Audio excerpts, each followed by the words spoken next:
अगर आप 259 स्टील के पिलर्स को सीधे जमीन में गाड़ते हैं और उनके ऊपर कंक्रीट स्लैब डालते हैं तो आप उसके ऊपर 300 मीटर ऊंची बिल्डिंग बना सकते हैं। इसके बाद आप उस पर 160 मीटर ऊंचा एक सिग्नल डिवाइस लगाते हैं तो बधाई हो, आपने एक टीवी टावर का डिजाइन तैयार कर लिया है। लेकिन जब टावर 300 मीटर से ऊंचा हो जाता है तो ऊपर की तेज हवाएं पीछे की ओर घूमती जो टावर को दाएं बाएं हिलाने लगता है। इस समस्या को सुलझाने के लिए आपने टावर को बदलकर 3 सीधे 9 मीटर लंबे पिलर में बांट दिया ताकि हवा उनके बीच से आसानी से निकल सके। लेकिन ये लंबे पिलर बहुत कमजोर होते हैं और टूट सकते हैं, इसलिए आपने उनके बीच में कुछ सपोर्टिंग जॉइंट्स लगाए और एक मजबूत फ्रेम स्ट्रक्चर तैयार किया। इसके बाद आपने सोचा कि टीवी टावर में और भी सुविधाएं होनी चाहिए जो शहर की सर्विस में मदद करें। इसलिए आपने टावर की अलग अलग ऊंचाइयों पर 3 अलग अलग आकार की बॉल स्ट्रक्चर्स लगाई। इनमें से कुछ हिस्सों को टीवी टावर का कोर बनाया गया और बाकी हिस्सों को शहर के लिए सर्विस सेंटर की तरह इस्तेमाल किया गया। लेकिन जब इन बॉल स्ट्रक्चर्स को जोड़ा गया तो उससे हवा पर लगने वाला दबाव बढ़ गया और टावर का सेंटर ऑफ ग्रेविटी ऊपर चला गया, जिससे स्ट्रक्चर अस्थिर हो गया। इसे संतुलित करने के लिए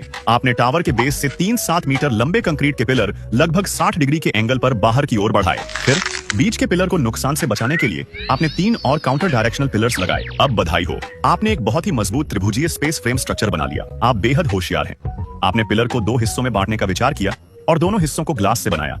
बीच में एक बॉल शेप स्पेस जोड़ा गया। अब आपको ऊंचाई पर बना एक स्काई होटल मिलता है जिसकी रूफ हाइट 3 मीटर है। 400 मीटर ऊंचाई पर स्थित इस बॉल स्पेस तक आसानी से पहुंचने के लिए आपने टावर के बड़े पिलर में एक हाई स्पीड एलिवेटर लगाया और नीचे की तरफ टूरिस्ट एलिवेटर भी इंस्टॉल किया। अंत में ऊंचाई का रोमांचक अनुभव देने के लिए आपने 260 मीटर ऊंचाई वाली बॉल के नीचे का हिस्सा खोला और वहां एक ग्लास प्लेटफॉर्म बनाया।